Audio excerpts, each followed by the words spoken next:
for me personally, anyway, for my channel, if I just made a video now and for the whole video, I just reviewed a product and talked about all the features, it wouldn't hit the same as my usual content, you know?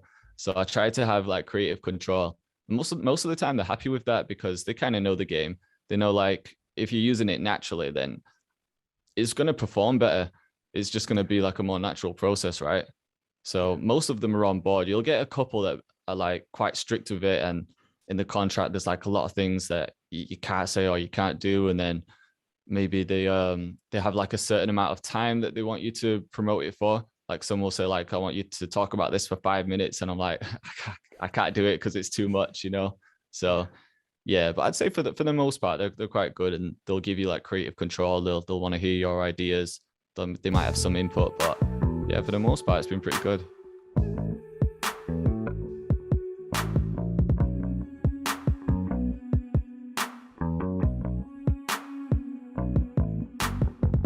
So super excited to connect with you. We've got somebody on the podcast today from the UK, as you were just mentioning. Yeah. You've got a YouTube audience, I think over 100,000 subscribers. I know you've got some placements.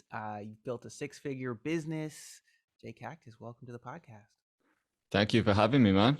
I've been following the work that you've been doing for a long time, so it's good to finally sit down and talk properly. That's what's up, man. I know I've been seeing you too. It's great to, yeah, this is our first time talking other than like a minute before this. Yeah, you Um, probably won't remember, but even like maybe like 2 years ago, back when I was one of those annoying producers trying to DM everyone for help, I think we had like a brief conversation, you know, when you first like introduced Midi money and the whole like ClickFunnels thing. Because I was tapped into that. So I remember asking you a few questions, and I sat in it was like one of the presentations that you did, like the seminars. oh, okay, nice. That's what's up. Yeah. Yeah, Cool. yeah. I hope I was friendly and helpful. I was like, No, definitely. get out of here. Yeah. It's all good. um, that's what's up, man. Yeah, I was kind of checking out, what you got going on. And I see you're doing a lot, on the entrepreneurial side. Um, so what kind of, so like right now you've got, it looks like Shopify, right? It's kind of like Yeah. your store. Right. And I know you mentioned that you had built a six-figure business. What's like the biggest source of revenue for you right now? I'd say the biggest source is kit sales, I'd say. Like especially drum kits, because you know, in my videos, I'm using my own drum kit in almost like every video, right? They're all sounds that I've designed myself and the sounds that I use in all of my beats. So that was just like the natural thing, you know. I do a lot to my sound, so people see the videos, they like the sounds that I use, so they want the sounds for their own beats. So that was like the natural step. So yeah, I'd say like a huge chunk of it goes down to like drum kit sales, like loop kit sales, like MIDI packs, and Got then it. another On portion of it is sorry to cut you off. Just yeah, on that one specifically. So I'm curious about kind of like the whole process, right? Like yeah, traffic, lead generation, conversion, delivery, all that kind of right. stuff. So it sounds like it, what you're talking about, the main source of traffic is that your organic content on YouTube, like you using the kits and then mentioning it. Do you have other ways that you're driving traffic to those kits? I'd say for the most part, it's straight through the videos and it's organic traffic. I don't run any ads, which is kind of crazy. Bro. It's something that I do want to start, you know, but I know with ads especially, I just hear that, especially with the new like iOS updates, you know, and like you can't do as much as you could do like a couple of years ago, but I still want to get into ads. It's something that I've been studying. But yeah, for the most part, Bro, it's we should. organic I'm reach sorry. through I know you keep trying to keep going, that. but That's all bro, good. on the ads thing, because like you're already doing so well with your organic, Yeah, like you've got this process working, you've got a good product that people like, and all that stuff. It'll right. allow you to scale up, and you're right. Like it's it it'll probably never be as good as it was, 2 or 3 years ago. Like Facebook ads were Yeah, crazy, right? yeah, But it's still good. It's still really good, and there's no, to me, I haven't found a way that you can scale up faster. You know what I mean? Like you can, right. it's not quite this easy, but you can basically press a button. Like once you get it working, you can Yeah. keep increasing that budget, and obviously there's a lot to it. It's not easy, but bro, I you got to guess it's a do it. lot of testing, right? Like you just have to find the right one that works. Yeah, but I think you'll be good at it because you're already creating content. So you already know, how to Yeah, make stuff that people like and are interested in. It's just, I think to me the biggest difference is just making sure that you really catch people's attention really quick, which you still Right. have to do, right? Even on YouTube, if you're creating content, like you still got to like catch people with the thumbnail with something exciting and make sure from the beginning it draws. So it's the same thing. It's just like, Yeah. like you got to think like somebody's, scrolling through Instagram or whatever. Like you got to Right. have whatever that thing pops up in those like 1.5 seconds that it takes them to scroll past for them to be Yeah. like, oh, okay, I'm gonna actually, stop and watch this. Got you. So it's all about like creating some curiosity in a way. Yeah, exactly, exactly. And I But suppose with me, because I have an email list, I could easily create like a lookalike campaign. It's not like I have to just start from scratch and just search for like new customers, new potential customers, like leads. It's like, I've already got a customer base there. So I could definitely use that to my advantage.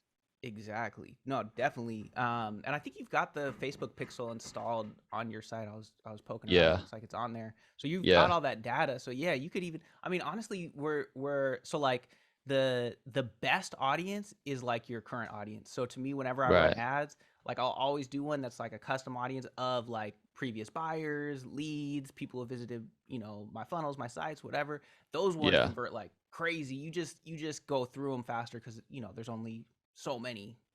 Got you. And then but then yeah, like the lookalikes from there can work really well for sure. That makes sense. It's something that I've been meaning to do. Like I took like a full course on like how to create ads because I didn't just want to jump into it blind. I wanted to do my research. So I feel like I've done enough research now to know like what I should be doing. I just haven't pulled the trigger on it yet. I just Yeah, need let me I know, just bro. If it's if that you last want, we step. could even it might not make sense in like right now in this format because some people listen. Yeah. But if you wanted to, we can hop on a call. I can help you just get started on some ads. Oh sure, man. I'd appreciate that. Definitely. Yeah, definitely, definitely. Thank you, But man. but yeah, man, my bad. I want to hear more. Okay, so the kits, and it sounds like the main thing right now, content. Bam, tell them about the kits. They go to the store. Yeah. Uh, right. Yeah. So I'd say like the main source of traffic is that organic reach. And my whole process was when I first started the channel, I wanted to put out something free for people to download. It's like a popular concept. You put out something for free. That's how you collect your emails, and then you have things like email marketing on the back end. So that's exactly what I did. The first thing that I dropped was a free loop kit. Um, and because my channel was mainly focused around UK drill, it was a UK drill loop kit, and I just had that set up as a landing page at first. Um, so yeah, that's how I collected like most of the emails. That landing page with that free loop kit did like thousands and thousands of like downloads. So I just managed to gather a base like pretty quick. And then on the back end, I had, a couple sequences set up, like a welcome sequence, like introducing myself, just leading with as much value as possible. I think from everything that I've learned from marketing, it's all about just leading with value. Like in my email campaigns, I rarely try and sell something unless I've got a product launch or it's a sale. For the most part, it's just how can I do something for these people? Like maybe I've dropped a video so I can, let's say I've got a video on mixing. So that's a bit of value to give out. So I'll send like an email blast saying I've created this video for you to show you how to mix your drums, blah, blah, blah. But yeah, that was what the email sequence was about. It's like introducing myself, maybe doing like 3 emails of like value. And then on the last email, a discount code, maybe trying to sell something. But it's rare that I try and actually sell something through email, which sounds crazy to a lot of people when I tell them, but I'm sure you've probably found the same thing, right? They like rarely Yeah, like pushing sales in emails. I think it's a balance for sure. Yeah. If just like social media, right? If whatever you're posting, everything feels like an ad, then people aren't going to be Yeah. into it. But Of course. I on the sort of spectrum, I do tend to be a little bit more on the, let's say, aggressive side because I Yeah. do I do think it's a balance, right? Because like at some point, if what you have is really good and it's going to help people, like Right. you want them to buy it. You like, I know if somebody buys Producer Funnel Secrets, like our flagship course, like Right. I honestly believe it's the best thing somebody could do for their music production career, like as far as Yeah. building a business online. So like to me, I want to be aggressive to help like facilitate that and make that happen.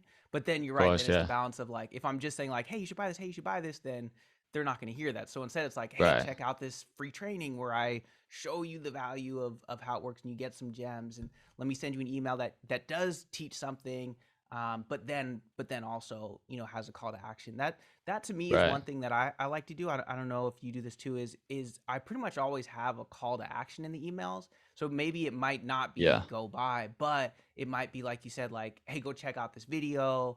Click here and download this free thing. Because to me, it for one thing, it gets your audience in the habit. Like they're almost trained. Like, oh yeah, like when I open up an email from Gabe, like I know I'm gonna click. You know what I Yeah. mean? So yeah, I always try to have some kind of call to action. I definitely do that. Yeah. Whether it's like you said, just directing people to my video, or, if it's a launch, then it's a bit different because then I'm directing people. Well, at first I was directing people like straight to the store, like to my Shopify, my website. And then for the last launch, I thought in my video, I can do a better explanation than I can on my website. So when I did the last launch, it was like, let me just create a video around the launch using the kit, showing people the sounds. And then I just directed people to the video and I found it was a bit harder to track because I don't know if all email marketing systems are the same, but because I was directing people to the video first, if they were buying from the video, it wasn't really registering it from the email marketing software, if you know what I mean. Yeah. So it's a bit harder to track, but I did notice like a sales increase this time. So I figured that more people were, watching the video and just getting the full feel of it rather than just going straight to my website. So I feel Yeah. like that performed better, although I didn't have all the data to prove it. Right. No, it totally makes sense. And like that's the format that people like hearing from you, right? That's why you have so many Yeah. subscribers. People love to watch your videos. They love that content. That's like you at your best. So like that's how Right. you can show the value of that kit. Like to me that makes sense. Of What course. Yeah. about like have you ever done a format of like embedding that video on a page, like more of like a sales page type of situation, or embedding it on even just on your Shopify? I haven't actually tried that, but I am thinking about doing that for a course that I'm dropping. I've just finished filming a whole course based around drill production. And with this launch, I'm going to do it a bit different because I'm going to do it as like a proper landing page, whether I use ClickFunnels or maybe just an app within Shopify that allows me to create a proper landing page rather than a standard website page. And on that page, I'm definitely going to have some kind of video that might not be on YouTube, but it'll be embedded, and that's where I'm like talking more about the course. So I've definitely thought about that for this one. Dope. Yeah. Cool. I mean, Yeah. hey, whatever's working, and it's Yeah. if that's people are used to like you on YouTube, then I think that's great. Do you do Of any other course. kind Yeah. of tracking as far as like you mentioned your email software? Do you have like do you do any of that kind of like checking out like where the traffic is coming from and stuff like that? Yeah. I mean, the majority of it comes from YouTube, I'd say, like, especially in terms of like social media, like tracking from social media, it's like 99% comes from YouTube, then some comes from Instagram. Maybe there's like a small portion of traffic that comes through finding just like blogs, but I haven't been updating my blogs as much as I should be. But yeah, for the most part, it's YouTube. So, because that's been what's working so well, I just kind of put all my energy into YouTube right now, and it just, it makes sense. People find me through there. So yeah, for the most part, it just comes from YouTube, but Cool. a couple percent from other areas. Yeah, for sure, for Yeah. sure. That's awesome. Cool. So the kits are the biggest thing. What else? What do you think after that? I noticed you have like some consulting stuff. You got beats. You got looks like you got a few different things. Yeah. So I'd say after kit sales, it would definitely be like sponsored content, doing videos for companies. I don't really promote other people's like drum kits, anything that I'd like sell on my own website, because that wouldn't really make sense in a way. But obviously with like VSTs, for example, I haven't launched any myself. So I'm happy to promote VSTs if it's something that I personally use. Like one that I did recently as well was with these like wireless headphones. So, things like that I'd like personally use. I'm happy to promote that kind of stuff. And now that the channel's grown to like a fairly big audience, the fees always increase, when you hit like certain milestones, if your views go up. So they could be quite good for getting That's paid. awesome. How does that usually work? Are those companies reaching out to you now? I imagine there's some of that. Do you also reach out to companies, or how does that process work? Yeah, I'd say for the most part, they reach out to you. It's usually the company directly. Sometimes they'll have someone that's in like artist relations, that will reach out on behalf. Sometimes, it's maybe if it's a smaller company, it's the owner, the founder that reaches out to you. And yeah, most of the time they reach out, they say that they watch the channel, they like what I'm doing, and they want to introduce this product to the channel. Um, it's a bit tricky though. Sometimes it's like I don't like saying yes to everything. It has to be something that I'd personally use and I feel like my audience would like, because otherwise I feel like if you were just promoting everything and just accepting money from everywhere, people would just know that you're talking shit, you know. Like if there's a product Yeah. that is obviously not that great and you're promoting it to everyone, people can see that it's not that good. So I feel like that's how you can lose a lot of trust. So I'm quite careful with the ones that I pick. But they're the two main things. It's like if I'd use it myself, if I'd buy it myself, and if I think my audience would benefit from it, as long as it kind of ticks those boxes, then I'm happy to do it. Yeah, that makes sense. Because yeah, I mean, you'll lose credibility, right? That's the whole thing. Is Yeah. you've got this great relationship with your audience. You don't want to mess it up by, yeah, like you said, just being like, oh, you should get this bullshit, and then they're like, well, you told me to Exactly. get Yeah. something and it was bullshit, so why would I listen in the future? Right. What is that as far as like, so if they reach out to you, are they usually coming at you with an offer? Like, here's how much we'll pay you, and here's how we'd like you to incorporate, let's say the headphones or whatever else, or how does that part work? Yeah, so some of them will come with an offer. Most of them will ask what my rate is because I have like a minimum fee that I'll charge. Sometimes they'll try and negotiate that, but because I reject a lot of videos, I feel like I have my minimum fees now. Like people do like pay that fee, so I know my channel's worth that fee. So it's rare that I'd like drop it, if you know what I mean.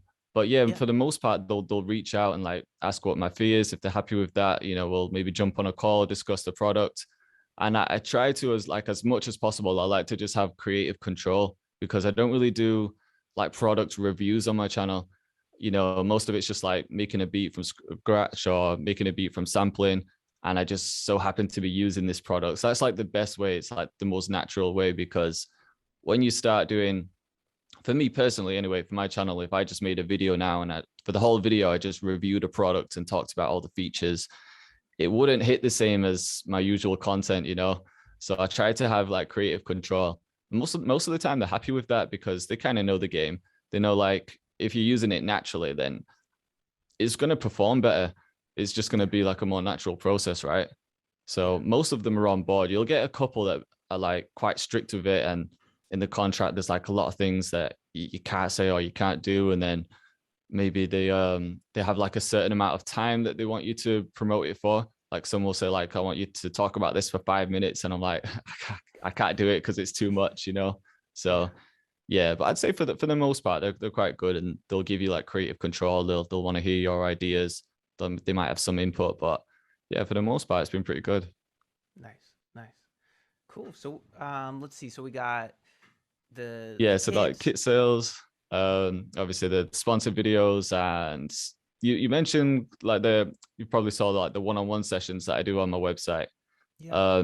They were quite good. I set those up a while back because I'm sure you're the same. You get questions all day from producers, right? And there's only so many people you can help because there's only so many hours in the day. So I set that up for people that I really wanted to like, just learn everything that I've learned throughout my journey on YouTube and as a producer. And I like helping people, but at the same time, it's one of those things where in a way, I kind of don't like doing them because when you do something like that, it's like, okay, you get paid this fee. It's like this amount of time, and then that's it.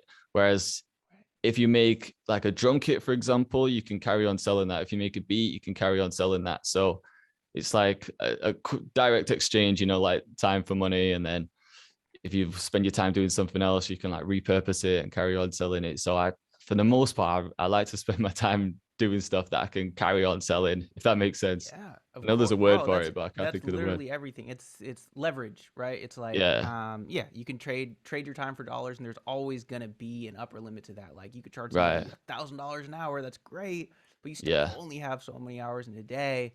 Whereas you right. could create, a video that links to your kit that, for Yeah, years is gonna generate revenue. So yeah, that's really yeah, what this whole game is about to me, is leverage. Is how can you increase, the output, as opposed to like in a exponential way. You know what I mean? And yeah, this like definitely. comes from how can you leverage, that content that you're putting out there? How can you leverage, starting to build a Right. team and other people? And yeah, no, it totally makes sense. That's basically what it's all about for sure. Yeah, of course. And I do sell beats on my website as well. Um, but that side compared to the kit side is kind of small. Like I do get sales from my beats, and usually the beats that I sell are the ones that I'm making in my videos anyway. So it's like, why not upload them? Because I have a separate channel for doing like type beats. Um, and that's starting to pick up. It's not huge, but I'm maybe getting around like, I think it's at about 9,000 subscribers now, maybe between 8 and 9. So that's picking Nice. up. So I would like that channel to pick up as well. It'd be good to have both. But going back to what we're saying about there's only so many hours in the day, because sometimes I'm like, oh man, I need to do a beat for the type beat channel. And I'm like, but I need to do a video. And it's like, all right, how do I balance it? So then in my video, I'm like, I have to make a drill beat because on the type beat channel, I'm just doing drill beats. So then in some ways it kind of limits you because I might not feel like making a drill beat that day. Right. So yeah, but I mean that I like having that side there because I like to hear like finished songs, right? So when an artist buys a beat and you hear the finished thing, if they put out a music video, then yeah, I love that feeling. So it's not something that I'm gonna stop. I don't think. Yeah, yeah, for sure. That makes sense. Yeah, So you mentioned you're starting to build that type beat YouTube channel. Maybe we could talk more about YouTube because you've done really well on YouTube. yeah, Yeah, sure. what are some of the things that you think like are the reason why you have been able to grow that channel so fast? So I think when I started the channel, I was a bit lost and I was just trying a few different things. Like I think my first ever video is like a Lil Nas X type beat tutorial, and I just like just so random compared to what I'm doing now. So I was trying a few different things. Before I even started YouTube, I was trying like Instagram videos, just like playing the beat and tapping along to a drum pad, trying to get any kind of visual out.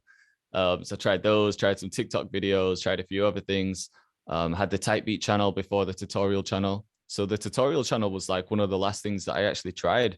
But after doing a few of those videos were the ones that were picking up, like the views were increasing more than anything else. I was like, all right, so something's working. I was just trying like a few different things. And then at the time, I think when I started the channel, or maybe like a few months after, it was around about the time when drill was like going crazy worldwide because it'd been big in Chicago, it was huge in the UK, but it was still more like underground in the UK. Um, but then when Pop Smoke started releasing tracks and started blowing up, I feel like that's when the world tapped into drill. So I think I kind of caught it at the right moment because I liked making drill beats. They were like my favorite genre to make. And I couldn't see anyone on YouTube that was doing drill tutorials consistently. Like I saw other producers like making tutorials, but it wasn't their go-to thing. It was like maybe they usually do trap tutorials, but they just uploaded one video where it was a drill tutorial, right? So then I thought, okay, so I like making drill tutorials. Like no one's really doing it consistently. So I was like, that's my pocket right there. I can just fill this pocket. So I went with that. And then it was a mix between that, like coming in at the right time when no one else was really doing it, and then just being like hella consistent with it. I was like, I needed to pick a schedule that worked for me. It just so happened to be every Tuesday and Thursday at 6 p.m. I can't even remember why it was those times. But yeah, I just made sure that I stuck to it like every week, never missed an upload. Um, and then obviously I was using things like TubeBuddy to see what kind of keywords people were searching for, see how I could rank higher. And then yeah, I mean, like I'm trying to think how long it actually took for me to start getting some like good traction, but it was fairly fast because I've only had that channel. I want to say like I probably got to about 100. I'm just under 100,000 subscribers, and it's probably taken about, I want to say, less than 2 years easily. That's awesome. So That's really it's good. been pretty fast. It's been pretty crazy. But yeah, I Yeah. think it was a mix between coming in at the right time, being hella consistent, and then I also did things like building up a mailing list, for example, like we were saying earlier, with the free loot kits. And then I used that to my advantage as well because every time I dropped a video, I could send out an email blast, I could post it on Instagram, I could just let everyone know. And I feel like once you get that, maybe in like the first 24 hours, if you get like a big spike of views, I feel like that definitely helps the video in the long run. I don't think YouTube Right. have ever released something officially to say that's how it works, but I feel like when I notice if I notice my videos doing like a lot of views in like the first like few hours, I know it's going to do well, right? So I try to push as much traffic as possible to those videos as soon as they drop. Yeah, no, smart. Yeah, I think that does definitely, for the algorithm, it sees that early engagement and then it shows it to more Yeah, people, and then if people like it and whatever, watch it for long enough, it'll show it to more people. That makes yeah, sense. And having that list that you own, that email list, I mean, people listen to this podcast probably are sick of hearing me say it, but like that's the thing that you own. Like you own that right. connection. Like Yeah, using all these channels is great, whether if it's YouTube or Instagram or TikTok or whatever, any of those social media platforms are a great way to yeah, find your audience, but you don't own that connection. Like right. you put out a video, like only a percentage of your subscribers will, end up seeing it. And, potentially they could change the algorithm or even shut your account down or, all that kind of stuff. But when you have that email list and and text message list too, which is like the other thing I'm like all in on these days is phone numbers, then you own that Yeah, connection. And now you can, whatever, maybe, you're still on YouTube, but, now you're focusing more on some whatever new channel, you can send out that email blast, bam, right. and you own that connection. You don't lose the connection with your audience. So yeah, that's huge. Yeah. I mean, I'm always pushing that to people as well. I think people kind of get caught up in just building a certain amount of followers and subscribers. But like you said, that account can get shut down anytime. Like I know people that have had their accounts hacked and they've had to start from scratch. Like, people that have had their channels just taken down because they've had like videos that were like copyright claims when they shouldn't have been copyright claimed. Like anything can happen. And once that's gone, it's like, what do you do then? Like, who do you reach out to? You can make an Instagram post about it, but I mean, and once you've got that email list, you can contact those people whenever you feel like it. And then, like you said, with SMS, that's something that I've just signed up for, which I haven't started yet. But I feel like that's huge because the open rates for SMS are like what, like in the high 90s, Oh yeah, 90%. It's like it's crazy. So bro. It's the yeah, best. It's the best. I got to get you on. We have our own text messaging software called Crowd Connect. I got to I show it to saw, you. yeah, I saw you post that. I think I get your emails as well. I think when I was like studying like emails, I just signed up to so many different people's emails to see what kind of flows people were sending out. So yeah, I get your emails and I checked it out and it looks crazy. I wanted to say like that's like it's so sick. It's like I haven't like tested it, but it just looks, I know people use the word like the phrase game changing a lot, but that honestly looks game changing. I haven't seen Bro, anything like that. right on. No, I appreciate it. Well, like right after this, if you want, I'll get you an account. I'll get you signed up. But it has been a game Thank you. changer. Like it just like you said, the open rates are insane. Where it's still at a point now. Like for me personally, on my phone, I don't have a lot of notifications turned on because it's just Yeah, such a distraction. But pretty right, much text messages is like one of the only things where if somebody texts me, like that notification pops right up. You know what I right. mean? It's still such like an intimate, connection. Definitely. So it's just so powerful when you start having, that list of, hundreds, thousands, eventually tens of thousands of phone numbers. Like I can press a button and like, 30,000 phones are gonna buzz and my message is gonna pop up. Like it's super Yeah. powerful. And I know it connects with, does it, am I right in saying it connects with like your email base and your Instagram base as well? So all the three inboxes are connected. Yeah, and Facebook Messenger, and it's got a little web chat widget, so you can add the little like chat thing, like on your Yeah. Shopify site, for example. And then they click that, it'll be like the same inbox. It'll actually go to your phone number, uh, and then you'll text them back, and you can do that from either the web, app, or from your phone. There's an app as well. That's crazy. And how does it recognize? I'm guessing you have to input the data, but let's say you have like an email list and you import that. How would you then match it with the Instagram accounts? You know? So yeah, you'd have to know who it is basically. So you'd have to do it Yeah. as they come in, if that makes sense. So like if Yeah. they the way somebody gets on like your messenger or DM quote unquote list is just by like ever having messaged you. So once Right. they message you, then they show up. They show up in the CRM, just like if you go through, whatever Mailchimp or whatever, you look at your list, it'll Yeah. show up there, and then you have to say, okay, this is that person. Bam, let me, put in their phone number and email, that type of thing. Right. I've got you. So how would people usually build in the lists? Is it just like like you'd build a list normally with landing pages, things like that, just collecting data that way? Yeah.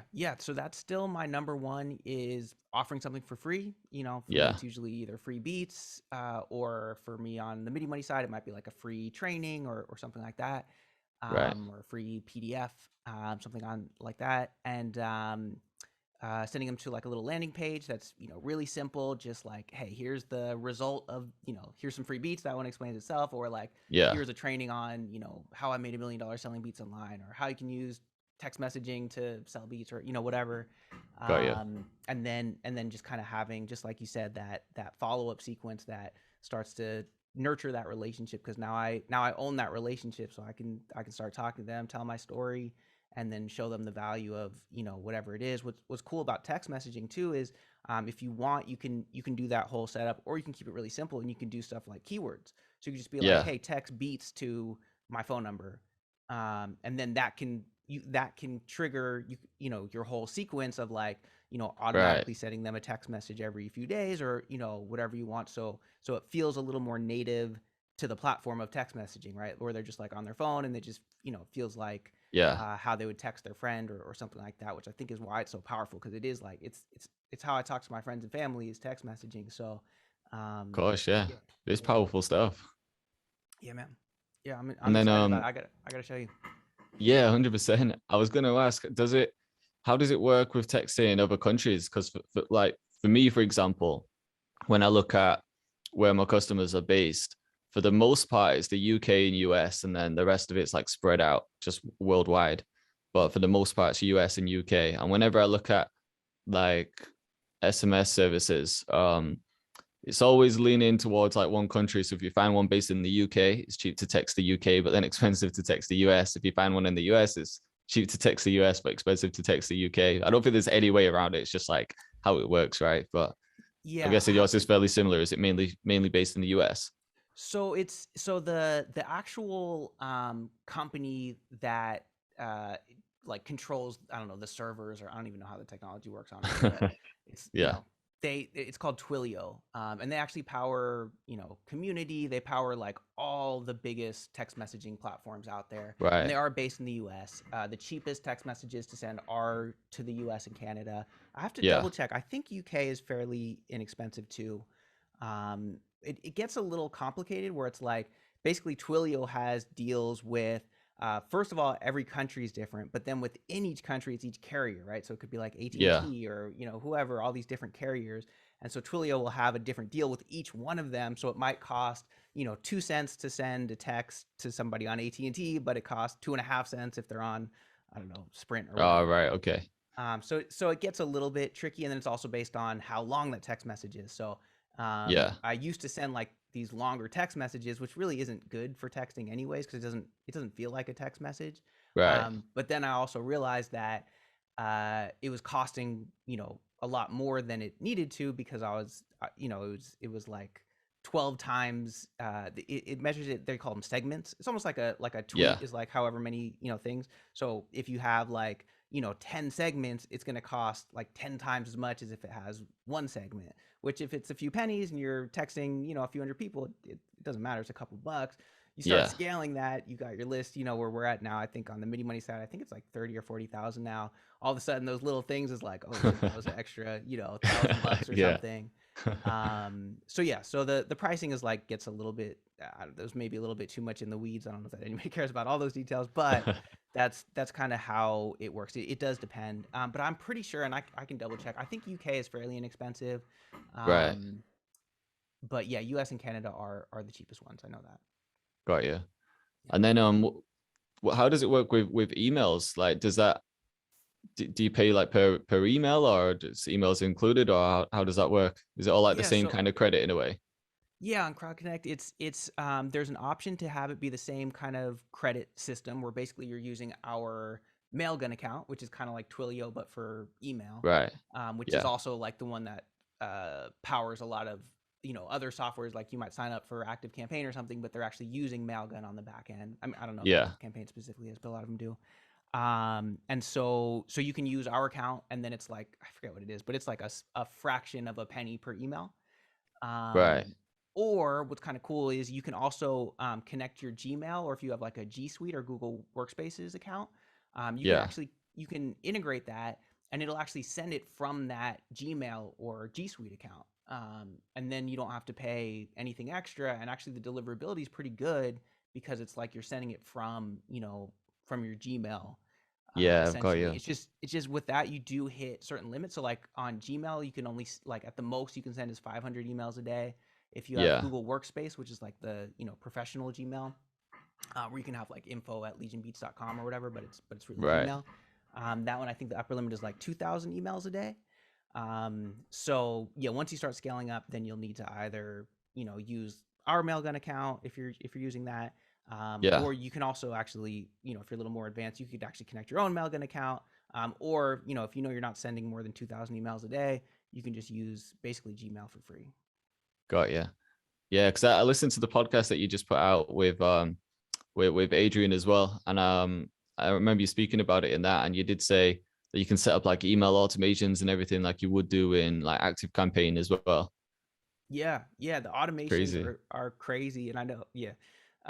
It's so yeah, so you could have an automation like somebody, text you a keyword or they opt in on your landing page or whatever, and then it Yeah. sends a text message and then it sends an email. If they did an Instagram DM keyword, then it could send them, an Instagram DM. It can Right. add and remove people from Facebook audiences. So like you could say, everybody who opts in, they're automatically getting added to this Facebook audience. And so let's say you're running Facebook ads, you can exclude that group from that audience, and you'll actually save a lot of money on running those ads because it's not going to show them to the people who already signed up.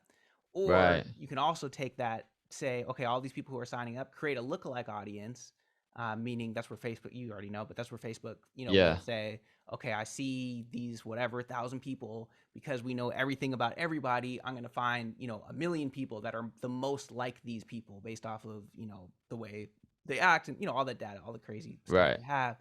And then you can run your ads to that audience. And since it's dynamically updating, meaning like every time somebody opts in, that audience is updating, the lookalike audience is constantly updating.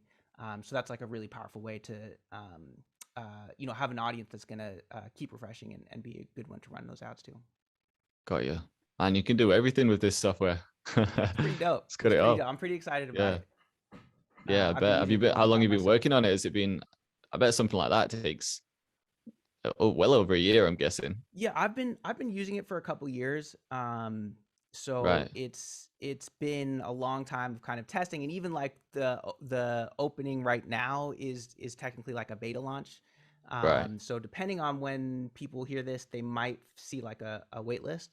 Um, but Okay. uh, but yeah, I'm excited to like do like the even bigger launch to everybody once we kind of get through this next little beta round, just to make sure everything um works. Like Yeah. I'm confident it works on the side of using the software because I use the software, but more on the side of like, okay, the stuff that you don't even really think about as much, like, but okay, somebody signs up for that software, like what's the whole process in our back end of how do we keep track of all that kind of stuff?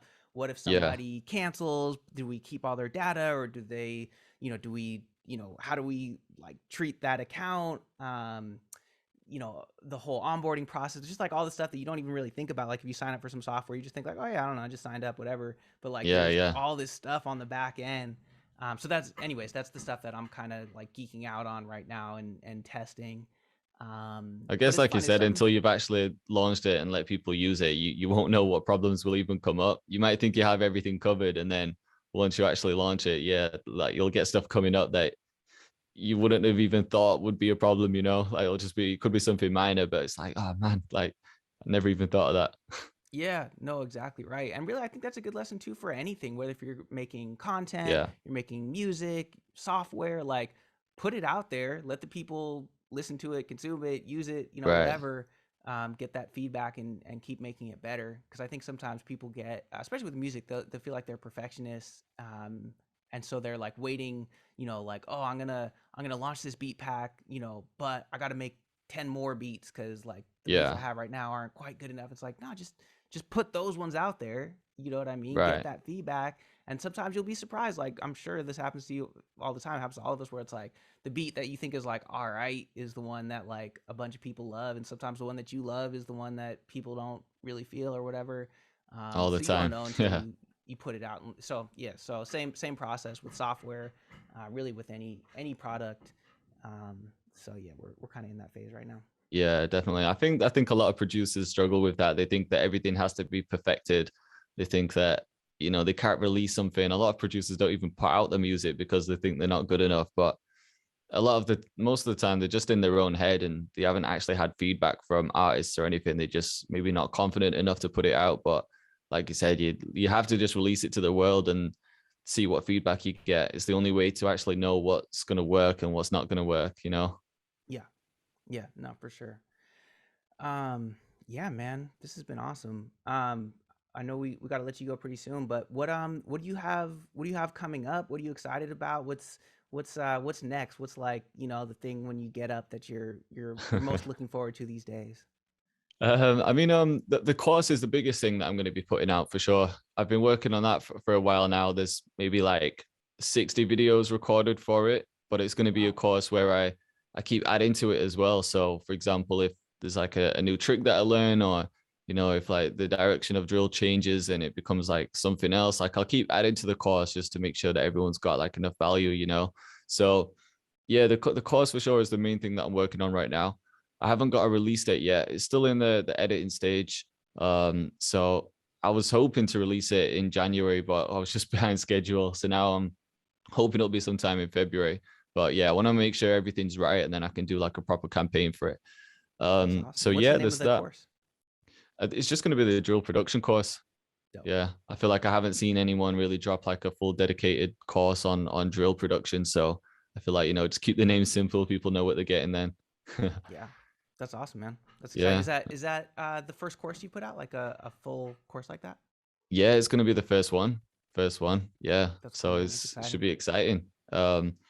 And then apart from that, there's a couple placements that should be coming out. It's there's some like big ones that I've done that have been recorded. We've signed the deal with like the label and everything, but you know how it works. Like it could take forever for these songs to come out. So fingers crossed, the ones that I've signed and I'm hoping to drop, they actually come out soon as well, because I feel like even though placements are something that I've been going for a lot, they just add a bit of credibility. Like if I'm trying to sell a course, for example, it's like a thing to say, okay, this is why you can trust me because these same processes have been used to get placements with X, Y, and Z.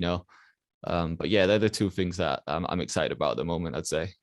And Okay. obviously hitting 100K if I do. Hopefully that's within the next few weeks. So that'll be a huge milestone. Yeah, man. 100K subscribers on YouTube, right? Yeah, Do you have yeah. do you have something planned? Do you know what you're gonna do? In terms of the video, no. I mean, I always do a big giveaway, so I'll be doing like a huge giveaway for everyone. But in terms of the actual video, I'm not sure because I was supposed to be in Canada this month filming. I was meeting up with Jacob. I think you've had him on the show, haven't you? My best Oh friend yeah, Jacob. yeah, yeah, yeah. Yeah, He's been a part of Midi Money from when we first started. Yeah, yeah. Jay's right. awesome. Yeah. Yeah, he's a cool guy. So I was gonna fly over and meet him, cook up with some producers, but I know in Canada they've just introduced new restrictions, so I put that on hold. But I think I'm gonna be going to Brussels to meet up with Chucky at the beginning of February. You know Chucky Beats. Yeah, I don't know if he's been on awesome. the podcast, but you've probably seen him. Not Um, yet, not yet. I gotta have him on. yeah. So if I hit it whilst I'm over there, then that might be a cool video, like a 100K special. I've flown over to Brussels, met up with Chucky, then do the launch, like the giveaway and everything over there. So that'll be pretty cool. Awesome. Cool, man. Yeah. Exciting stuff. Well, man, this is great. I'm excited to connect with you. I'm sure we'll, be chatting more and yeah, man, I appreciate you taking the time and dropping some gems. What's the best place people can find you? The YouTube website, where should people go? Thank you. And yeah, I'd say like my main channel is Jay Cactus TV. That's where I do my tutorials. The other channel is just Jay Cactus Beats, where I upload beats. I have a podcast as well, just under Jay Cactus Combos. And then on Instagram, it's just Jay Cactus Music. So yeah, they're the main platforms that I'm focusing on. And yeah, I appreciate you having me on the show. Like I said, I've been following what you guys have been doing for a long time. I appreciate everything you've done for the community. Yeah, like game changing stuff that you're about to release. So I'm excited to see the launch. Awesome. Thanks, Jay. Appreciate it. No problem.